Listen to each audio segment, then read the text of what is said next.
अस्सलाम वालेकुम नाज़रीन, you watching question hour with Mona Alam. मुज़ाकरात करने हैं, इस हवाले से कमेटी तो तश्कील दे दी है, लेकिन अब एक नई डेडलाइन सामने है और वो है इतवार की डेडलाइन कि अगर इतवार तक जो पीटीआई की कमेटी है उससे इंगेज नहीं करती है गवर्नमेंट, तो हर सूरत जो सिविल नाफरमानी की तहरीक है उसको आगे बढ़ाया जाएगा। और पहले मरहले में हमने इस पे पिछले हफ्ते भी प्रोग्राम्स किए, क्योंकि पहले मरहले का बड़ा कैटेगोरिकली होकर बताया है पीटीआई ने कि तरसीलात ज़र जो बैरून मुल्क मुकीम पाकिस्तानी हैं उनसे कहा जाएगा कि वो ना भेजें पाकिस्तान में।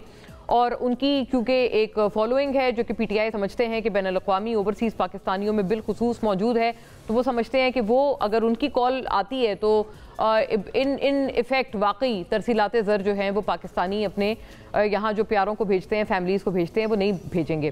थोड़ी प्रैक्टिकलिटी पे भी नाज़रीन इस मामले पे बात करना ज़रूरी होगा, क्योंकि तरसीलात ज़र के हवाले से बहरहाल ये एक स्टैट है, ये आपको भी दिखाते चलते हैं हम कि जो पिछले 5 माह के तरसीलात ज़र के स्टैटिस्टिक्स हैं, ये आप अपनी स्क्रीन पर भी देख सकते हैं इस हवाले से कि उनमें 34% तक का 5 मंथ के बेसिस पर एक इजाफा हुआ है रेमिटेंसेस में, वर्कर्स रेमिटेंसेस में। ये सीजनल जो एडजस्टमेंट है ये सामने आई है। ये यूएस डॉलर्स के हवाले से ये तमाम तो टेबुलेशन आपके सामने मौजूद है। लेकिन नाज़रीन इस पर बात अहम करने वाली ये है कि इसकी प्रैक्टिकलिटी क्या है, क्योंकि जो ये तरसीलात ज़र या रेमिटेंस जिसको हम कहते हैं, ये कोई हुकूमत को ज़ाहिर है पैसा नहीं भेज रहे होते बैरून मुल्क बैठे पाकिस्तानी, वो अपने यहाँ पर अपनी फैमिलीज़ को जिनके लिए काम करने के गर्ज से वो लोग बैरून मुल्क मौजूद हैं और वहाँ पर गए होते हैं, उनको बेसिकली अपनी फैमिलीज़ को पैसे भेज रहे होते हैं। पीटीआई की कॉल का इन इफेक्ट मतलब क्या है? उनका मतलब दरअसल ये है कि जो ऑफिशियल चैनल्स हैं उनके ज़रिए पैसे ना भेजें, लेकिन जो दूसरे अनऑफिशियल या जो गैर कानूनी इलीगल चैनल्स हैं जैसे हवाला हुंडी वगैरह है, उनके ज़रिए पैसा भेजें।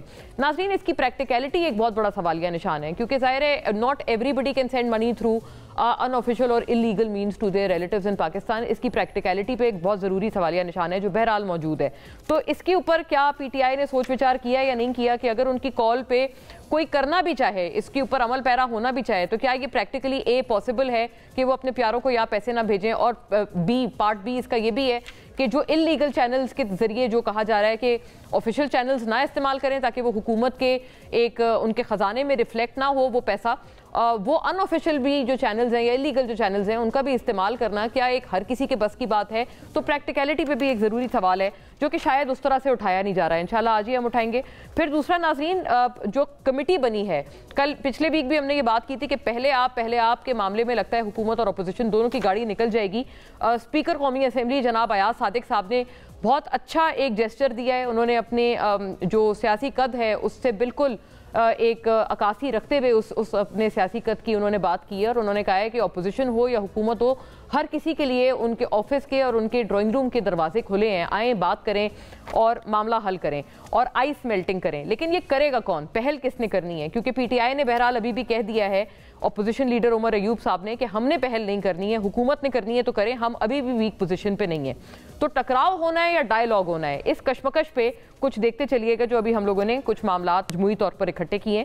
स्पीकर कौमी असम्बली अयाज सादिक ने कहा है कि पीटीआई के साथ मुज़ाकरात के लिए हमारे दरवाजे खुले हैं। एक दफ़ा मुज़ाकरात के लिए पार्लिमानी कमेटी बनेगी तो रास्ते खुद निकलते जाएंगे। इसी बयान की हम लोग बात कर रहे थे। बानी पीटीआई ने बयान दिया है कि मैंने हुकूमत से 2 मुतालबात किए थे: अंडर ट्रायल सियासी कैदियों की रिहाई, 9 मई और 26 नवंबर के वाक़यात की शफाफ तहकीकात के लिए जुडिशल कमीशन का क़याम।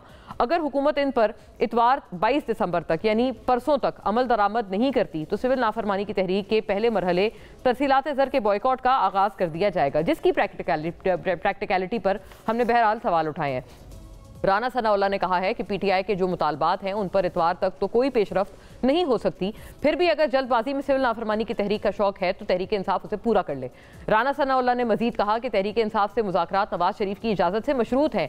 हुकूमत इस्टेब्लिशमेंट को भी ऑन बोर्ड रखेगी। सिर्फ ऑन बोर्ड रखेगी, ये हुकूमत से भी पूछना बहरहाल बनता है। ख्वाजा आसिफ ने कहा कि पीटीआई की तरफ से मुज़ाकरात के लिए फॉर्मल ऑफर नहीं आई। पीटीआई वालों के पाँव में मेहंदी तो नहीं लगी, स्पीकर को जाकर कहें मुज़ाकरात करना चाहते हैं। बैरिस्टर सैफ का कहना है कि हुकूमत के बजाय अब अपोजिशन जमातों के साथ मुज़ाकरात किए जाएंगे। हुकूमती ग्रोह के खिलाफ तमाम अपोजिशन को एक प्लेटफॉर्म पर मुत्तहिद होना पड़ेगा। गुज़िश्ता रोज़ शाह महमूद कुरैशी ने कहा कि मैंने पार्टी लीडरशिप को तजवीज़ दी है कि हमें टकराव के बजाय इस वक्त सियासी डायलॉग की तरफ जाना चाहिए। गुज़िश्ता मुलाकात में बानी पीटीआई को सिविल नाफरमानी की तहरीक मौखर करने की तजवीज़ दी थी।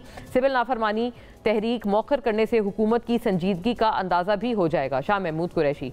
उमर अयूब ने कहा कि बानी पीटीआई ने मुज़ाकरात के लिए कमेटी तश्कील दी है, मगर लगता है कि हुकूमत को मुज़ाकरात में कोई दिलचस्पी नहीं। शिबली फराज का कहना था कि मुज़ाकरात की भीख नहीं मांगेंगे, हुकूमत पहल करे। इस बयान की हम बात करेंगे क्योंकि ये इसी तरह का बयान उमर अयूब साहब ने भी दिया है। पीटीआई ने बहरहाल कैटेगोरिकली कह दिया है कि हमने पहल नहीं करनी। क्या हुकूमत पहल करेगी? हुकूमत से भी सवाल करते हैं। और for the practicality of civil disobedience movement PTI से भी सवाल करते हैं। इस खास मौके पर और इस पूरे तमाम तर उमूर पे बात करने के लिए, यानी इस पूरे मैटर पे बात करने के लिए हमारे साथ जो दो मोअज़्ज़ज़ हज़रात मौजूद हैं दोनों इतराफ़ से, उनकी तरफ रुख करते हैं। खुर्रम विर्क साहब नाज़रीन हमें ज्वाइन करते हैं पाकिस्तान तहरीक इंसाफ से, मेंबर कौमी असम्बली हैं आप और फॉर्मर लॉ मिनिस्टर भी हैं पंजाब के, तो लीगली और पॉलिटिकली दोनों एतबार से आपसे इंशाल्लाह बात रहेगी। Very warm welcome. और बैरिस्टर दानियाल चौधरी नाज़रीन पाकिस्तान मुस्लिम लीग नून के मेंबर कौमी असम्बली और पार्लिमानी सेक्रेटरी बराए इत्तलात और नशरियात हमें ज्वाइन करते हैं तमाम मामले पे। Also himself a learned lawyer. तो दोनों हजरात से इंशाल्लाह इरादा है कि सियासी और जो कानूनी बात है वो दोनों हम करें। Very warm welcome to both of you gentleman. आपसे बात शुरू करती हूँ मैं दानियाल चौधरी साहब, आप बताइएगा, आप करेंगे मुज़ाकरात? बता दिया है आपको कैटेगोरिकली साफ साफ। उमर अयूब साहब की भी स्टेटमेंट मैंने आपको सुनाई है, शिबली फराज साहब की भी, हम पहल नहीं करेंगे, हम वीकनेस पर नहीं हैं। आपने करने मुज़ाकरात तो करें, मुल्की मफाद में मुज़ाकरात के अलावा या इंगेजमेंट के अलावा आपके पास कोई चारा नहीं है, क्योंकि पीटीआई समझते हैं और वो बहुत स्ट्रांगली इसमें कन्विक्शन रखते हैं कि अगर उन्होंने सिविल डिसोबीडियंस की कॉल दे दी तो हुकूमत के लेने के देने पड़ जाएंगे। देखिए, हम मुज़ाकरात के लिए कल भी तैयार थे और आज भी तैयार हैं। जब ये 6 लोग कटी पहाड़ी के मुकाम पर, जिनके पुलिस ऑफिसर्स के गर्दनों पे गोलियां मार कर आए थे, तो संजानी के मुकाम पर हमने इनसे मुज़ाकरात की बात की थी और हमने मुज़ाकरात के ज़रिए इनके लिए वो कंटेनर्स हटाए थे जहां इन्होंने हमें अग्री किया था कि वो बैठेंगे और अपना सिट इन करेंगे, लेकिन वहां भी उन्होंने झूठ बोलकर लोगों को और हुकूमत को गुमराह किया।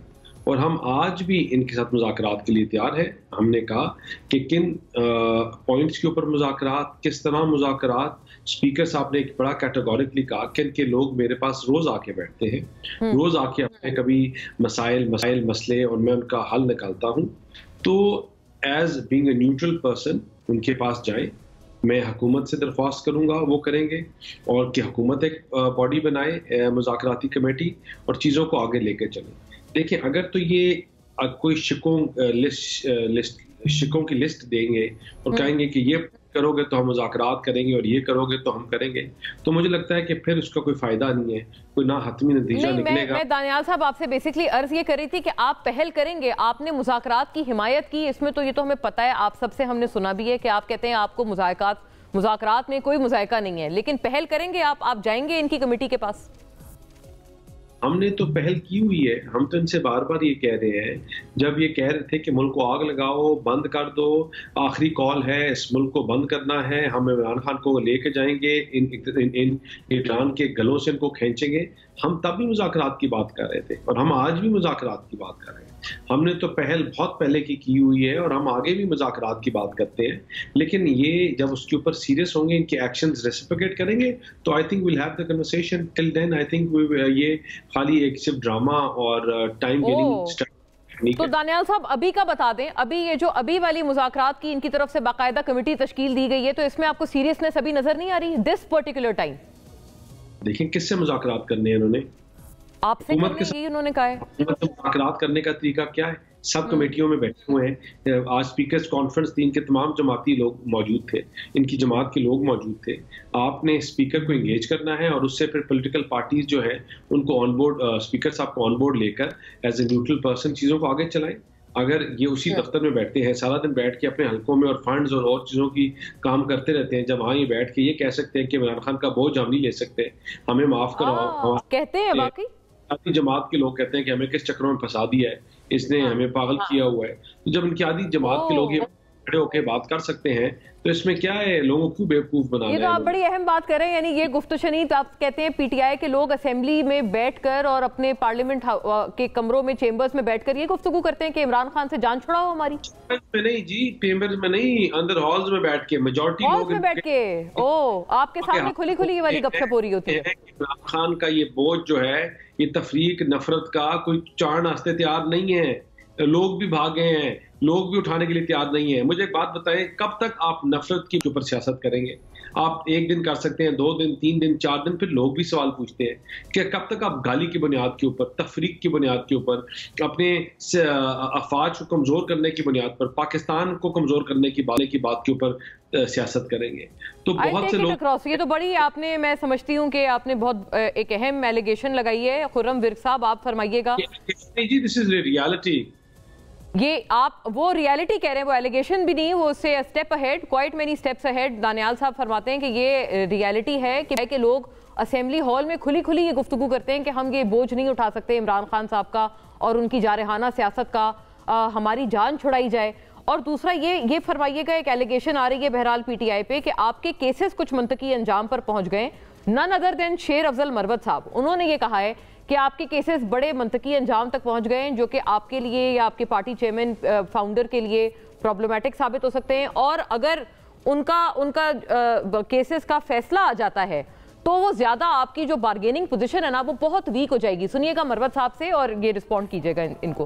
फैसला है पीर को, अब अंदाजा लगा सकते हैं कि 14 साल की कैद जो है वो तैयार हो रही है खान के लिए, जिससे कि पीछे ये भी मुहर्रिक है कि ये मुज़ाकरात का जो सिलसिला शुरू होने वाला है वो भी बता सकते। दानियाल साहब, ये जो केसेस की बात हम कर रहे हैं, ये आप क्या समझते हैं कि ये केसेस का मामला है, इस वजह से ये आप समझते हैं पीटीआई उजलत में है? और ये रेमिटेंस की मैंने आपसे एक गुजारिश फरमाई थी, एक अर्ज की थी आपसे पहले अपने सवाल में, कि अगर ये वाकई सिविल डिसोबीडियंस की और रेमिटेंसेस के बॉयकॉट की कॉल दे देते हैं तो आपके लिए कितनी प्रॉब्लमेटिक हो जाएगी ये चीज? Why don't you want to avoid it as the sitting government?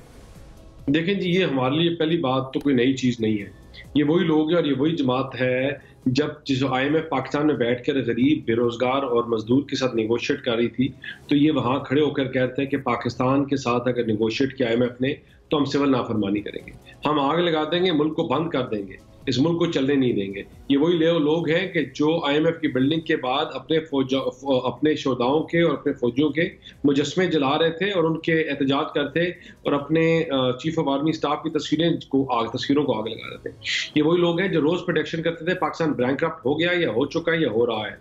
इन्होंने बिजली के बिल पहले भी जलाए, इन्होंने सिविल नाफरमानी की कॉल पहले भी दी, लेकिन regardless of all these things आपका जो स्ट्रेट सरप्लस है वो अल्लाह का शुक्र से $2 बिलियन क्रॉस कर गया। आपका फॉरेन रेमिटेंस जो है पिछले कुछ अदवार में 6 बिलियन से ज्यादा था।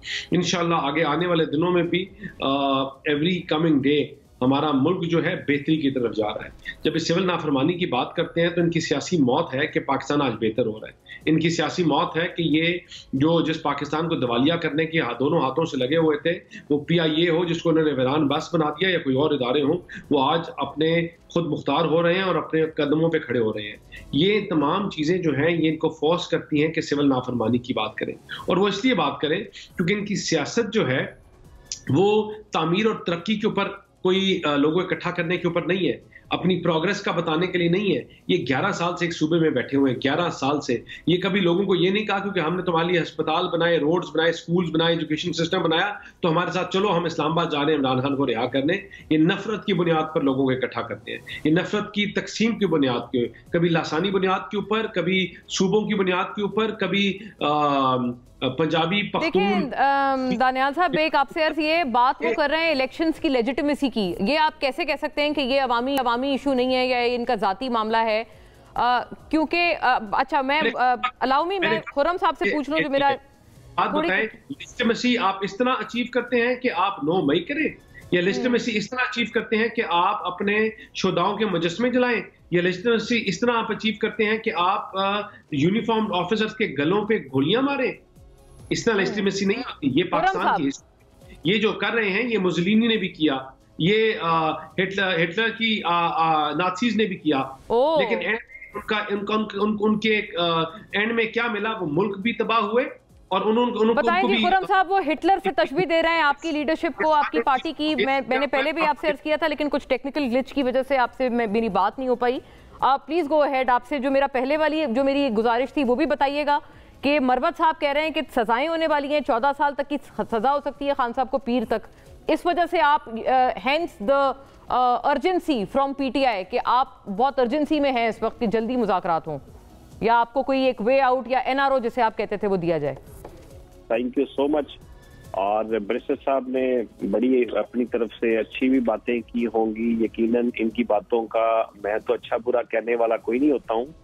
यकीनन ये देखना तो पब्लिक ने है, पब्लिक ने हमें आगे से उसके बारे में, हमारी जज तो ऑब्वियसली हमारी पब्लिक है। आपके क्वेश्चन है उसके ऊपर हमने आंसर करना है, हकाइक को मलूज़े खातर रखते हुए, हकाइक को देखते हुए।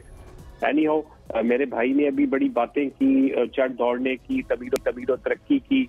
तो यकीनन ये तमीर और तरक्की इनकी अभी अगर ये 6 माह में आई है तो इसको तो इलेक्शन में देखेगी आइंदा में अवाम। लेकिन जो इनकी पहले की इनकी बड़ों की तमीर और तरक्की थी वो तो देखी थी, वो तो 8 फरवरी को पाकिस्तान की अवाम ने देखी थी और उसी को देख के अवाम ने वोट दिया था। और इंशाल्लाह ताला अवाम बखूबी जानते हैं, अवाम जाग गए हैं।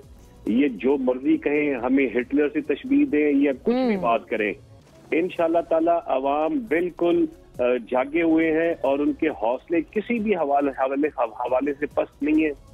इन्होंने हमारे घर तोड़े, हमारी औरतों की इज्जतों को इन्होंने पामाल किया, चार दीवारी का तकद्दुस पामाल किया, हमारे निहत्ते लोगों को जान से मारा और हमारे प्यारे महबूब कायद लीडर इमरान खान को, जो आज न सिर्फ पाकिस्तान यकीनन हर बंदे की जुबान के ऊपर है कि वो मुस्लिम उम्मा के लीडर हैं, उनको नाजायज और किन मतलब किस तरह के घटिया। साहब मैं अर्ज अगर कर पाऊं, बिल्कुल जाहिर है हर जी दानियाल साहब मुस्कुरा रहे हैं। मैं सिर्फ मुझे गुजारिश, मैं आप ही से बात कर रही हूँ, आप ही से मुखातिब हूँ जी। चलें, ओके, यू कंप्लीट प्लीज। हाँ, गो अहेड। इन्होंने ये क्या करेंगे, इन्होंने कैसा प्रेशर है, इसका मैसेज क्या जा रहा है पाकिस्तान का बाहर? वहाँ पे कोई मतलब है ही नहीं, लॉ रूल ऑफ लॉ का कोई कॉन्सेप्ट ही नहीं है। वहाँ पे लॉ लेसनेस है, वहाँ पे जंगल के कानून से भी अबतर निजाम है।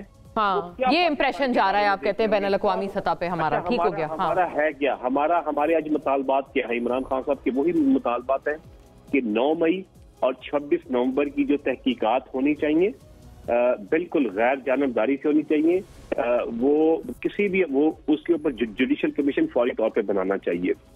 और हमारे जो कारकुनान है जिनको नाजायज तौर के ऊपर किस तरह के भोंडे वो किस्म के उनके ऊपर उन्होंने बनाए हुए मुकदमात के, और अभी ये जो मैंने पहले बात करनी मेरे जेहन में नहीं रहा, ये फायरवॉल वाला भी जो इन्होंने सिलसिला शुरू किया हुआ है, इंटरनेट पे बंदिश आती है कि VPN की वजह से अब क्या हर बंदा उससे गुजरता है जी, बंदे को नुकसान है। और हमारी IT हाँ, बिलाशुबा इसमें तो खैर कोई शक नहीं। और गवर्नमेंट के वुज़रा, प्राइम मिनिस्टर साहब तो खुद जाहिर है एक VPN या कुछ और मीन से यूज करते हैं सारी चीजें। जिस तरह आपने ये फरमाया कि इसमें कोई शक नहीं, इसी तरह पाकिस्तानियों को इनके आने में कोई मुबहिम अच्छा विर्क साहब, मैं अर्ज कर पाऊँ आपसे, मुझे सवाल की गुंजाइश दीजिएगा।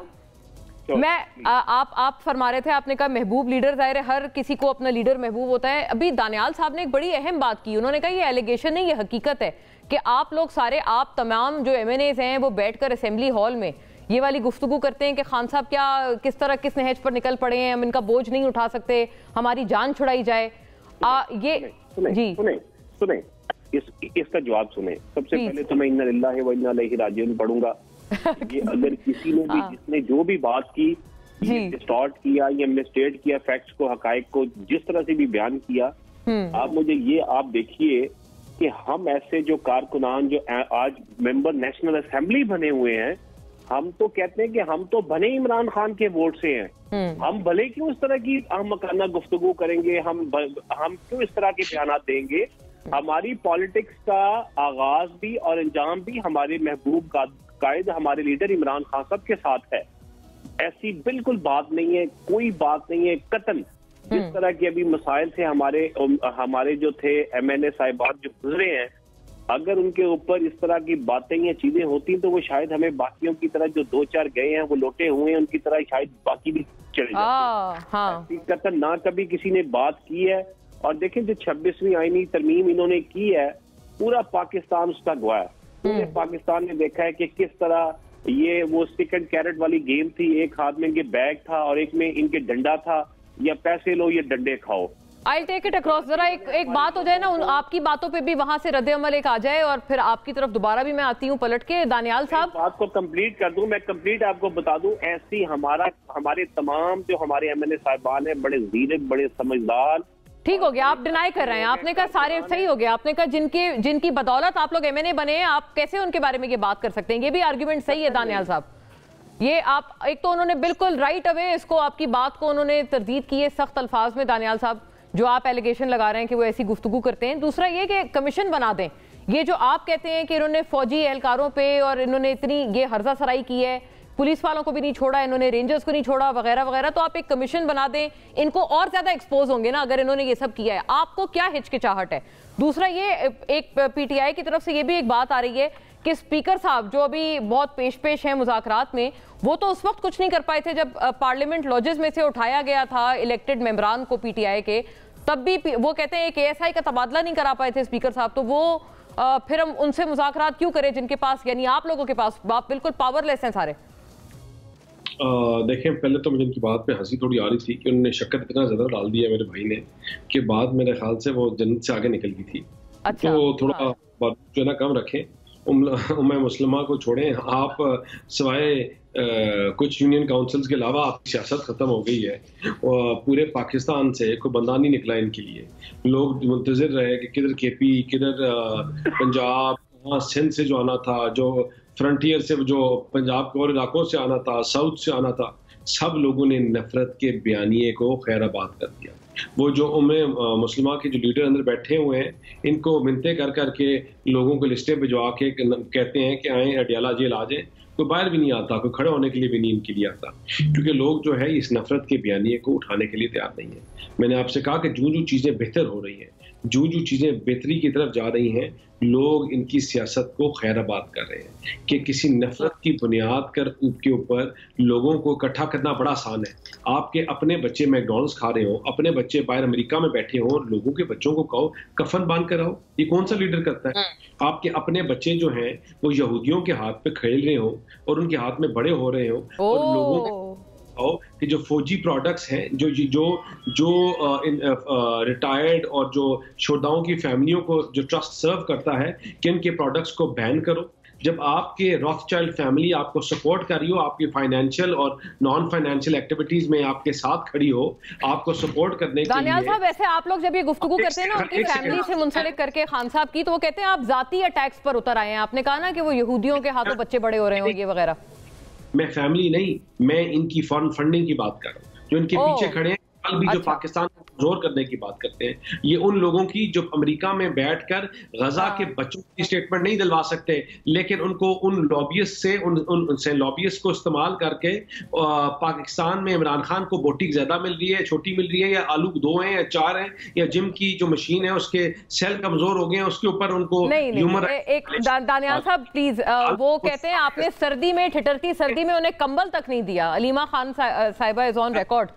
मतलब ये आलू बोटी इन चीजों की बातें नहीं है, बेसिक नेसेसिटी से आपने उनको महरूम रखा हुआ है। चीजें जितना अच्छा उनका कंपाउंड है ना, कोई 5 स्टार होटल से कम नहीं है। ये जो मुझे सुन रहे हैं, जो जेलों में जाके देख चुके हैं ना, आप उनसे पूछें जिन्होंने वो सेल्स देखे हुए हैं। ये जिन्होंने ये इमरान खान साहब क्या कहते थे, मैं AC उतार दूंगा, मैं इनके खाने बंद करा दूंगा, ये अल्लाह ताला से माफी मांगो। तो आपने उनसे कंबल नहीं छीना? वो कहते हैं कि उनके पास सिर्फ एक फैन हीटर है। अलीमा साहिबा कैरिंगल की जो वो क्या वैसे झूठ बोलते हैं? हर चीज, जो एक्टिविटीज, जो चीजें इनके पास हैं, आप खाली देखें, आप हैरान हो जाए। वो आज तक टीवी इनके पास लगता है हमने हुकूमती वज़रा को कहना पड़ेगा कि हमारा भी कोई ना जर्नलिस्ट का आप एक ले जाएं वफ्द और दौरा करवा दें हमारा। जिसकी जो अडियाला जेल जानता है, हर बंदा जानता है कि आप अंदर जाओ तो पूरा कंपाउंड है इनको जो दिया हुआ है, बेहतरीन इनको असाइशें हैं सब। लेकिन देखिए, इसीलिए तो इतने ये डटाई के साथ बैठकर पाकिस्तान को कमजोर करने के अंदर से बात कर रहे हैं, तोड़ने की बात कर रहे हैं। कभी सूबा कार्ड खेलते हैं, कभी कहते हैं D चौक पे हमला कर दो, कभी कहते हैं कि बंदों मारो, कभी 9 मई कराते हैं, कभी 26 नवंबर कराते हैं। देखिए, अगर चीजें आगे चलेंगी तो एक ही तरीके से चलेंगी। कैसे यही बताएं।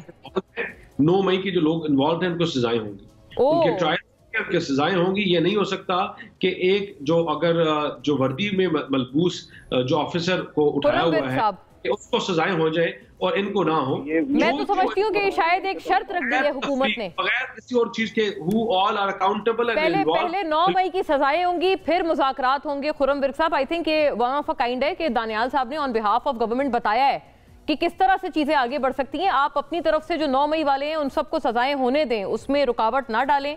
और ये भी बताइएगा कि ये आप लोग जो एब्सोल्युटली नॉट वाला बयानिया वर्सेस एब्सोल्युटली यस वाला बयानिया, और आप लोग जो नजरें एक आपकी मरकूज हैं, जो बहरहाल हैं, आप लोग बहुत एक पीटीआई की तरफ से खुशी का बहरहाल इजहार है कि खासतौर पर जो ये रिचर्ड ग्रेनल साहब आए हैं वो कुछ में भी आपके लिए कर पाएं, ये इसके बारे में बताइएगा। क्या ये इंटरवेंशन नहीं होगी? क्या आप अस खुद इंटरवेंशन को दावत नहीं दे रहे खान साहब के हक में? बहुत शुक्रिया, बहुत शुक्रिया। अगर ये ऐसी बात है तो हम इसको बिल्कुल इसकी मजम्मत करते हैं, हम इनके खिलाफ हैं। हम बिल्कुल अपने मुल्क में किसी की इंटरवेंशन कभी नहीं चाहते, ना कभी चाहेंगे।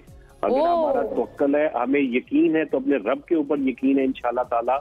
हमें अपने रब के ऊपर भरोसा है इंशाल्लाह, अल्लाह के फजलो करम से। अल्लाह बहुत बड़े इंशाल्लाह ताला।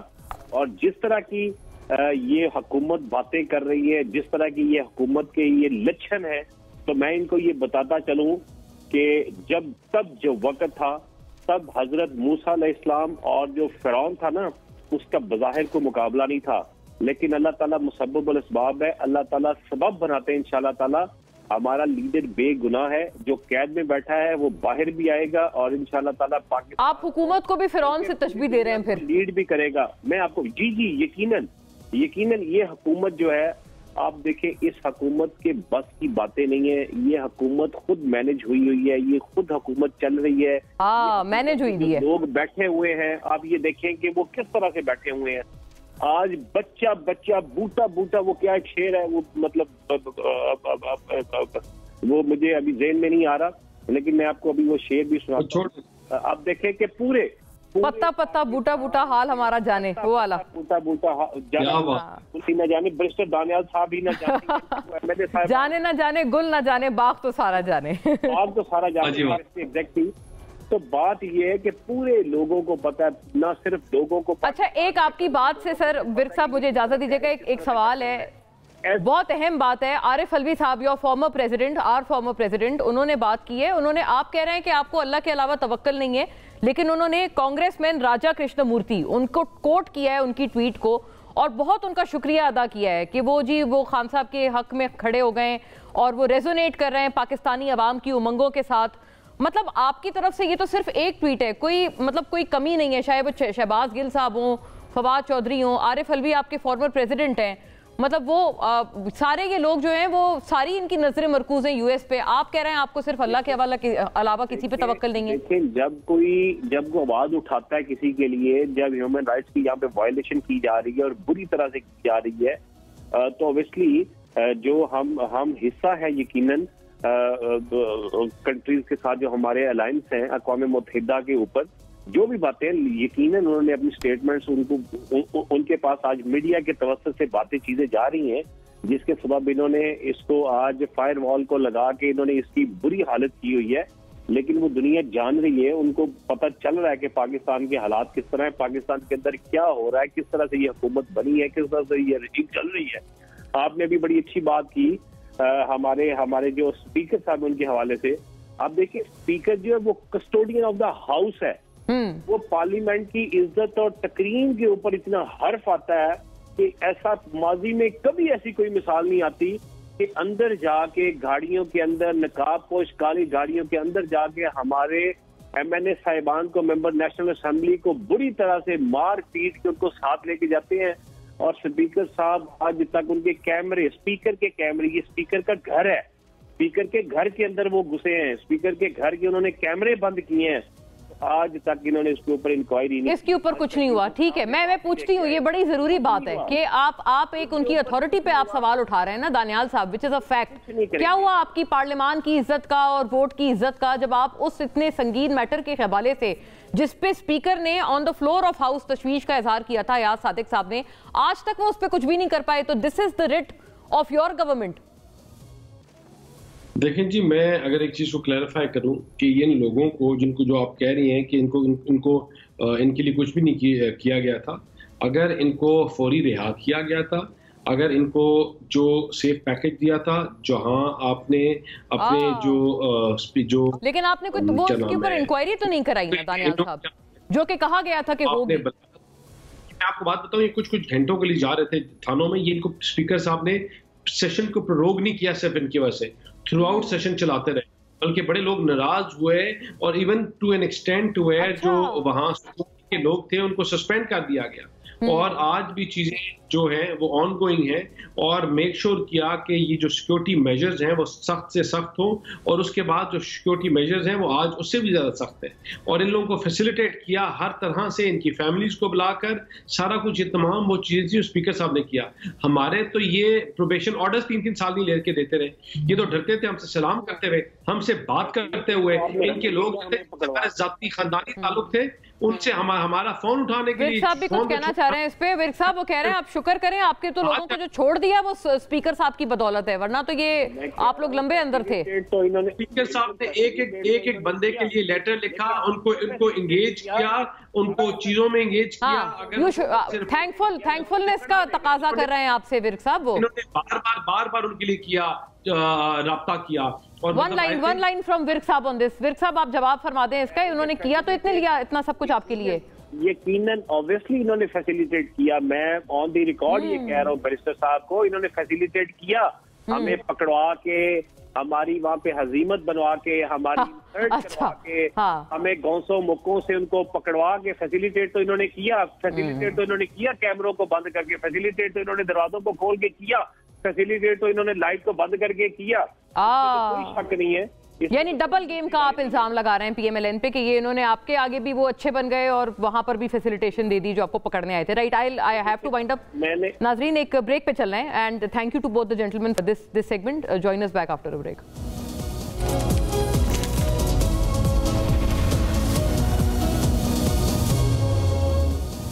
वेलकम बैक नाजरीन। ब्रेक के इस पार हमारे साथ मौजूद हैं एक खुसूसी गुफ्तगू के लिए जनाब शाहिद खाकान अब्बासी साहब, former prime minister of Pakistan. And I think बहुत सारे मामलात पे खाकान साहब को गालिबन कुछ पता होता है कि चीज़ें किस रुख पे जा रही हैं, तो I think now is the time when we need to talk to you a lot more. Very warm welcome sir. मेहरबानी। तो बताइएगा खाकान साहब, अब क्या आप देखते हैं, फोर्सी करते हैं, अब ये सिविल डिसोबीडियंस की तरफ मामला बढ़ रहा है, संडे तक की कॉल है, लेकिन राना सनाउल्लाह साहब ने कहा है कि मुश्किल है कि संडे तक कुछ हो पाए। इंगेज करेगी हुकूमत इनसे, या अभी मतलब मजीद आप समझे दमादम मस्त कलंदर है आगे? नहीं, इंगेज करना चाहिए। ये सारी जो कुछ हो रहा है इसकी बुनियादी वजह ये है कि अपोजिशन और हुकूमत के दरमियान ताल्लुकात ख़त्म हो गए। ऐसे ही है, वो एक दूसरे को न बात करते हैं न समझते हैं। ये सियासत जो आज दुश्मनी में बदल गई है, ये निज़ाम ज़्यादा देर चलता नहीं है। अच्छा, ये जो आपने अंदिया दिया निज़ाम ज़्यादा देर चलता नहीं, क्योंकि बिलावल साहब के हवाले से भी हम मे भी सुन रहे थे कि वो भी शायद एस्पायर कर रहे हैं, और उनके एक जमात की तरफ से एक एमएनए ने भी कहा कि यही असेंबली से भी बिलावल साहब पीएम बन सकते हैं। बिलावल साहब बहरहाल नाराज़ भी हैं। आपको कोई इस चीज़ में कोई लगती है चीज़ कुछ हो सकती है, या ये सिर्फ ये कि वो जो एक रिवायती नाराज़गी है जो कि इत्तेहादियों की होती है? MQM भी बाय द वे खासी नाराज़ है। सारे नाराज़ हैं, राजी कौन है? शायद मौलाना साहब को मना लिया है बहरहाल आज। मौलाना साहब को मनाने की बात नहीं, मौलाना साहब का एक असूली मौक़िफ़ है, उस पर हुकूमत ने उनको वादा भी किया हुआ था जो नज़र आता है। हुकूमत को अपने वादे पूरे करने चाहिए। हालांकि मेरा ज़ाती ख्याल है कि उसमें चॉइस दे देनी चाहिए कि सोसाइटीज़ एक्ट में रजिस्टर हो या कहीं और रजिस्टर हो, और हुकूमत की जो फाइनेंशियल ओवरसाइट है उसमें मेरा ख्याल है कमी कोई नहीं आएगी जहाँ भी रजिस्टर्ड हो।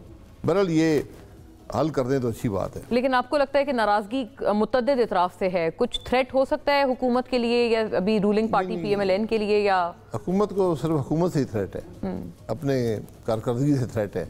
अच्छा, ये प्लीज़ इस पर थोड़ी रोशनी डालिएगा, क्योंकि हुकूमत क्लेम करते हैं हमने रेमिटेंसेस, अभी भी हमने वो उस पर किया है कवर, रेमिटेंसेस बढ़ा दिए हैं, इंटरेस्ट रेट इतना गिर गया है, इन्फ्लेशन इतनी कम हो गई है।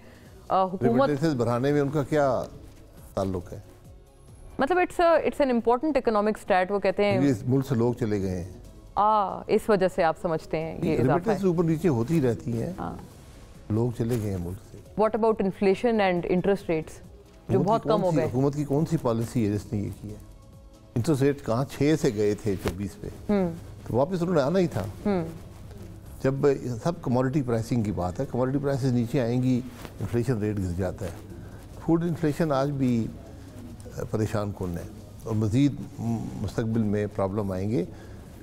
ग्रोथ मुल्क में है नहीं, तरक्की हो नहीं रही, जॉब्स हैं नहीं, कारोबार है नहीं, तो इससे आप मुतमईन है हुकूमत? जमहूरियत तो वो कहते हैं, बाकी सारी चीज़ें हो ना हो, जमहूरियत तो बहुत है। बाकी चीज़ें मैं डिबेट नहीं करूँगा, जमहूरियत मुल्क में नहीं है। एक चीज़ ये अगर वो ये सोच रही है हुकूमत, तो फिर अल्लाह ही हाफिज़ हमारा। जमहूरियत नहीं है बदकिस्मती से, ना आईन है ना जमहूरियत है।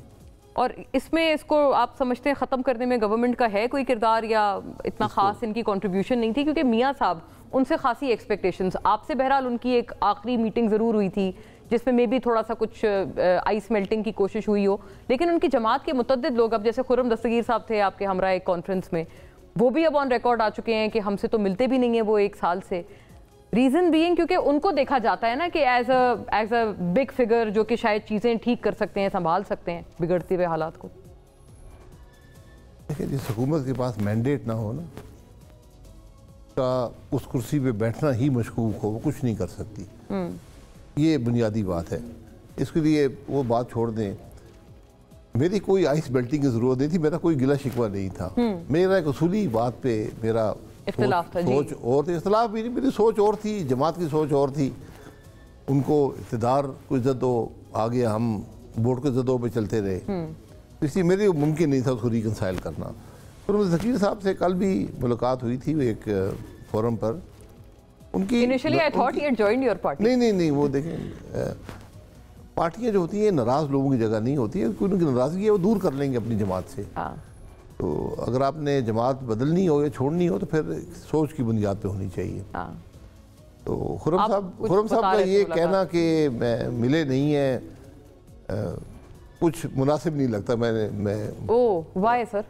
नहीं, उन्होंने कहा है वो मुनासिब नहीं लगता, ये बात पब्लिकली कहनी नहीं चाहिए। अच्छा, सीनियर आदमी है, ये होता रहता है सियासत में, लीडर नाराज हो जाता है, उसकी अपनी कमिटमेंट होती है, वो नहीं मिलते। ये घर के अंदर, घर की बात घर के अंदर ही रहनी चाहिए। अच्छा, ये तो सर थोड़ा सरप्राइजिंग है बिकॉज कमिंग फ्रॉम यू, क्योंकि आपने तो खुद आपने फरमाया अभी भी कि आप एक उसूली मौक़िफ़ के तहत आप उनसे अलहदा हुए, और घर की बात आपके टाइम पर मतलब घर में ना रही, वो फिर इस नहज तक चली गई that you have created another political entity of your own. क्या पता उनकी भी नाराजगी उस नहज की हो? मैंने छोड़ने से पहले कभी कोई बात नहीं की। आई सी। मैंने जब मियाँ साहब को कह दिया कि मैं इलेक्शन अब नहीं लड़ सकूंगा, उसके बाद मैंने कोई बात नहीं की। इलेक्शन आ गया, मैंने इलेक्शन लड़ा ही नहीं।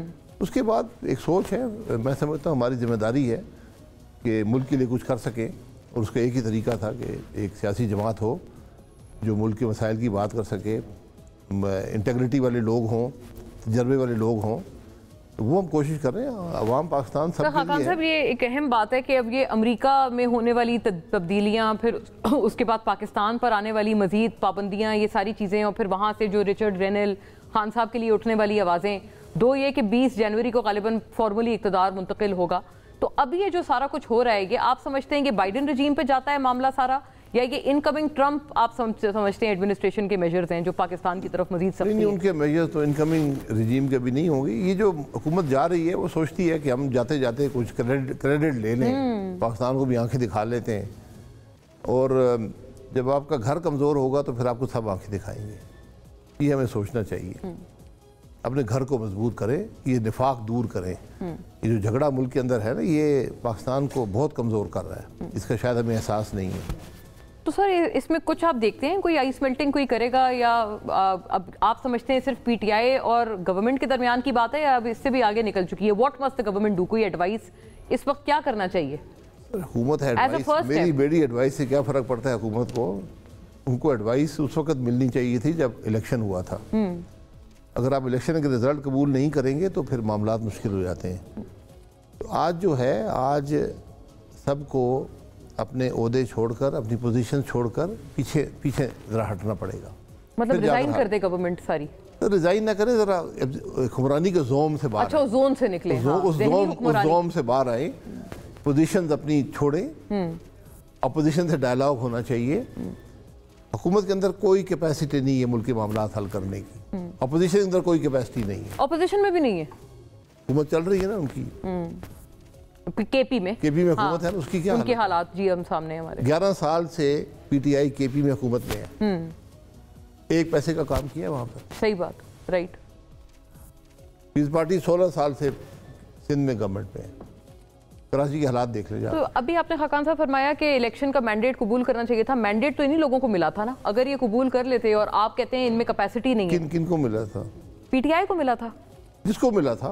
मतलब इलेक्शन मुतनाज़ा हो गए ना, इलेक्शन जब मुतनाज़ा हो जाते हैं, जो लोग इक़्तिदार में आते हैं उनका मैंडेट मशकूक हो जाता है। ये हमारी आज कैफियत है, ऐसी है। उसके बावजूद जो हरदर्मी हम सब ने रखी है, पीटीआई ने भी, पीपल्स पार्टी ने भी, मुस्लिम लीग नून ने भी।